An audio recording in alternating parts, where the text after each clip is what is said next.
Chapter 2 Bitch. CPUs for the meeting, reflected in the window of a Soho specialist in mod paraphernalia, are a fresh fruit t-shirt, her black Buzz Rickson's MA1, anonymous black skirt from a Tulsa thrift, the black leggings she'd worn for Pilates, black Harajuku schoolgirl shoes. Her purse analogue is an envelope of black East German laminate, purchased on eBay. If not actual Stasi issue, then well in the ballpark. She sees her own grey eyes, pale in the glass, and beyond them Ben Sherman shirts and fishtail parkas, cufflinks in the form of the RAF roundel that mark the wings of Spitfires. CPUs, Casey Pollard units, that's what Damien calls the clothing she wears. CPUs are either black, white or grey, and ideally seem to have come into this world without human intervention. What people take for relentless minimalism is a side effect of too much exposure to the reactor cores of fashion. This has resulted in a remorseless paring down of what she can and will wear. She is, literally, allergic to fashion. She can only tolerate things that could have been worn to a general lack of comment during any year between 1945 and 2000. She's a design-free zone, a one-woman school of anti whose very austerity periodically threatens to start its own cult. Around her, the bustle of Soho, a Friday morning building toward boozy lunches and careful chatter in all these restaurants. To one of which, Charlie Don't Surf, she will be going for an obligatory post-meeting meal. But she feels herself tipping back down into a miles-long trough of jet lag, and knows that that is what she must surf now, her lack of serotonin, the delayed arrival of her soul. She checks her watch and heads down the street towards Blue Ant, whose premises until recently were those of an older, more linear sort of agency.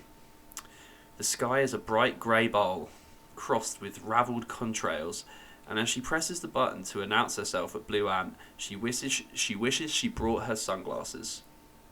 Seated now, opposite Bernard Stone Street, familiar from Blue Ant's New York operation, she finds him pale and freckled as ever, with carroty hair upswept in a weird Aubrey Beardsley flame motif that might be the result of his having slept on it that way, but is more likely the work of some exclusive barber.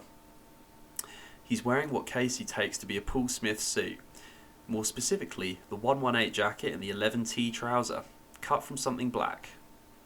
In London, his look seems to be about wearing many £1,000s worth of garments that appear to have never been worn before, having been slept in the night before. In New York, he prefers to look as though he's just been detailed by a tight scrum of specialists, different cultural parameters. On his left sits Dorothea Benedetti, her hair scraped back from her forehead with a haut nerd intensity that Casey suspects means business and trouble both. Dorothea, whom Casey knows glancingly from previous and minor business in New York, is something fairly high up in the graphic design partnership of Heinze and Pfaff. She's flown in this morning from Frankfurt to present H&P's initial shot at a new logo for one of the world's two largest manufacturers of athletic footwear. Big End has defined a need for this maker to re-identify in some profound but so far unspecified way. Sales of athletic shoes, trainers in the mirror world, are tanking big time, and the skate shoes that had already started to push them under aren't doing too well either. Casey herself has been tracking the street-level emergence of what she thinks of as urban survival footwear, and though this is so far at the level of consumer repurposing, she has no doubt that commodification will soon follow identification. The new logo will be this firm's pivot into the new century, and Casey, with her marketable allergy, has been brought over to do in person the thing that she does best. That seems odd to her, or if not odd, archaic. Why not teleconference? There may be so much at stake, she supposes, that security is an issue, but it's been a while now since business has required her to leave New York. Whatever. Dorothea is looking serious about it, serious as cancer. On the table in front of her, perhaps a millimetre too carefully aligned, is an elegant grey cardboard envelope, 15 inches on a side, bearing the austere yet whimsical logo of Heinze and Pfaff. It's closed with one of those expensively archaic fasteners consisting of a length of cord and 2 small brown cardboard buttons. Casey looks away from Dorothea and the envelope, noting that a great many 90s pounds had once been lavished on this third-floor meeting room, with its convexly curving walls of wood suggesting the first-class lounge of a transatlantic Zeppelin. She notices threaded anchors exposed on the pale veneer of the convex wall, where once had been displayed the logo of whichever agency previously occupied the place, and early warning signs of Blue Ant renovation are visible as well. Scaffolding erected in a hallway, where someone has been examining ductwork, and rolls of new carpeting stacked like plastic-wrapped logs from a polyester forest. Dorothea may have attempted to out-minimalise her this morning, Casey decides. If so, it hasn't worked. Dorothea's black dress, for all its apparent simplicity, is still trying to say several things at once, probably in at least 3 languages. Casey has hung up Buzz Rixon's over the back of her chair, and now she catches Dorothea looking at it. The Rixon's is a fanatical museum-grade replica of a US MA1 flying jacket, as purely functional and iconic a garment as the previous century produced. Dorothea's slow burn is being accelerated, Casey suspects, by her perception that Casey's MA1 trumps any attempt at minimalism, the Rixons having been created by Japanese obsessives, driven by passions having nothing at all to do with anything remotely like fashion. Casey knows, for instance, that the characteristically wrinkled seams down either arm were originally the result of sewing with pre-war industrial machines that rebelled against the slippery new material nylon. The makers of the Rixons have exaggerated this, but only very slightly, and done up 100 other things, tiny things as well, so that their product has become, in some very Japanese way, the result of an act of worship. It's an imitation more real somehow than that which it emulates. It's easily the most expensive garment Casey owns, and would be virtually impossible to replace. You don't mind? Stone Street producing a pack of cigarettes called Silk Cut, which Casey, never a smoker, thinks of as somehow being the British equivalent of the Japanese Mild 7. 2 default brands of creatives. No, says Casey. Please do. There is actually an ashtray on the table. A small one, round and perfectly white. As archaic a fixture in America, in the context of a business meeting, as would be one of those flat and filigreed absinthe trowels. But in London, she knew you might encounter those as well, though she'd not yet seen one at a meeting. Dorothea? Offering the pack, but not to Casey. Dorothea declining.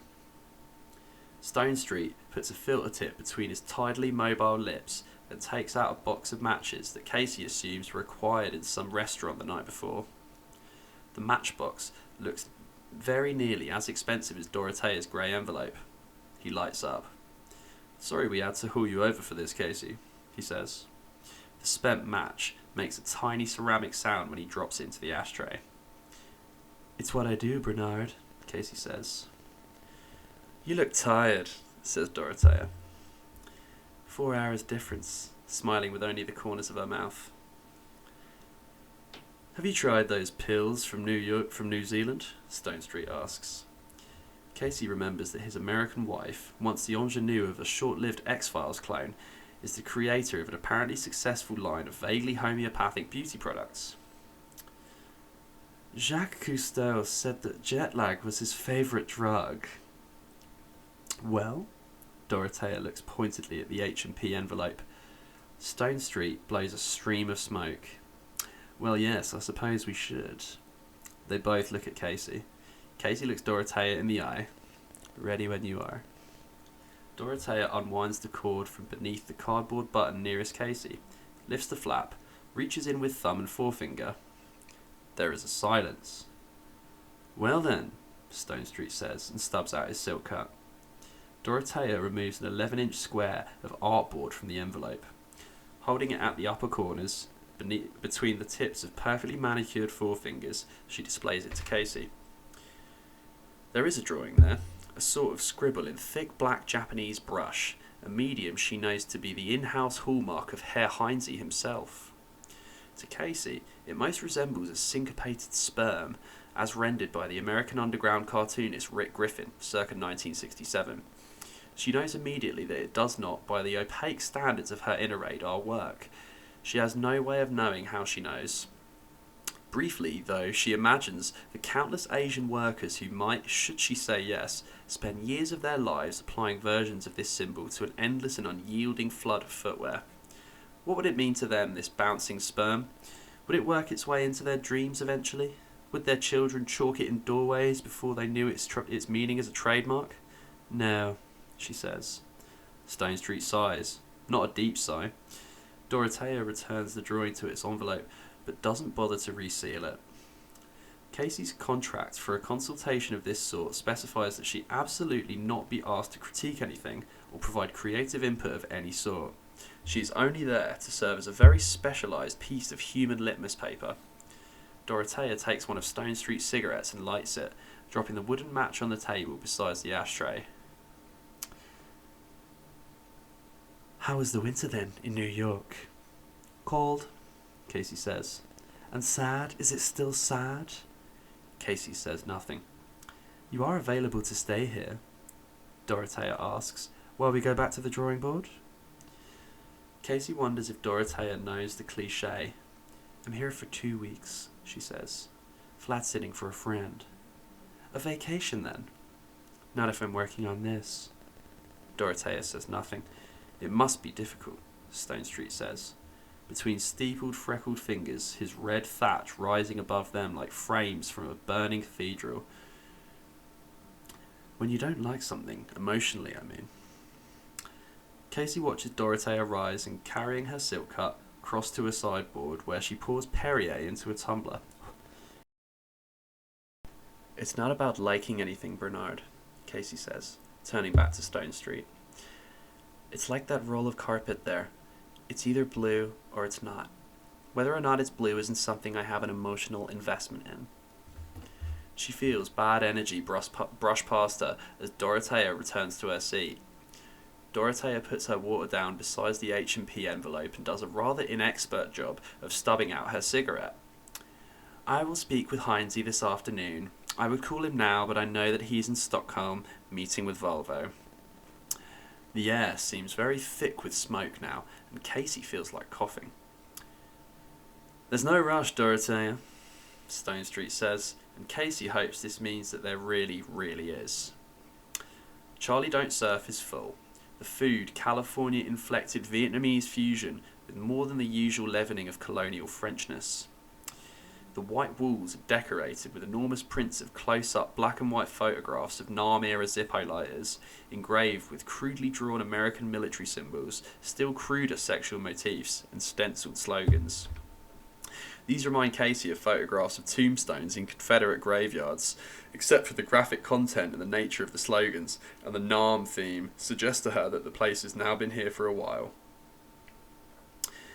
If I had a farm in hell and a house in Vietnam, I'd sell them both. The lighters in the photographs are so worn, so dented and sweat corroded, that Casey may well be the first diner to ever have deciphered these actual texts. Bury me face down so the world can kiss my ass. His surname actually is Heinze, you know, Stone Street saying, pouring a second glass of the Californian Cabernet that Casey, though she knows better, is drinking. It only sounds like a nickname. Any given names, though, have long since gone south. Ibiza? Casey suggests. Sorry, Bernard. I'm tired. Those pills from New Zealand. There is no gravity. The world sucks. I'll be fine. A sip of wine. She's a piece of work, isn't she? Dorothea?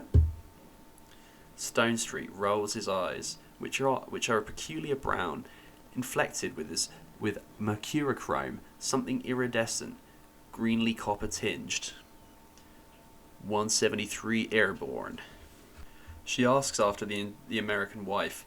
Stone Street dutifully recounts the launch of a cucumber-based mask, the thin end of a fresh wedge of product, touching on the politics involved in retail placement. Lunch arrives. Casey concentrates on tiny fried spring rolls, setting herself for auto-nod and periodically but sympathetically raised eyebrows, grateful that he's carrying the conversational bull. She's way down deep in that trough now, with the half glass of Cabernet starting to exert its own lateral influence, and she knows that her best course here is to make nice, get some food in her stomach, and be gone. But the Zippo tombstones, with their existential elegies, tug at her. Foo cat! Restaurant art that diners actually notice is a dubious idea, particularly to one with Casey's peculiar, visceral, but still somewhat undefined sensitivities. So, when it looked as though Harvey Knickers weren't going to come aboard, nod, raise eyebrows, chew spring roll. This is working. She covers her glass when she starts to pour her more wine. And so she makes it easily enough through lunch with Bernard Stone Street, blipped occasionally by these emblematic place names from the Zippo graveyard. Ku Chi, Kui Nan, lining the walls, and at last he's paid and they're standing up to leave. Reaching for her Rixon's, where she'd hung it on the back of her chair, she sees a round, freshly made hole, left shoulder rear, the size of a lit tip of a cigarette. Its edges are minutely beaded, brown, with melted nylon. Though this is visible, a grey interlining, no doubt to some particular Cold War mil-spec poured over by the jacket's otaku makers. Is something wrong? No, Casey says. Nothing. Putting on her ruined Rixon's. Near the door, on their way out, she numbly registers a shallow, lucite cabinet displaying an array of those actual Vietnam Zippos. Perhaps a dozen of them, and automatically leans closer. Shit on my dick or blood on my blade. Which is very much her attitude towards Dorothea right now, though she doubts she'll be able to do anything about it and will only turn the anger against herself.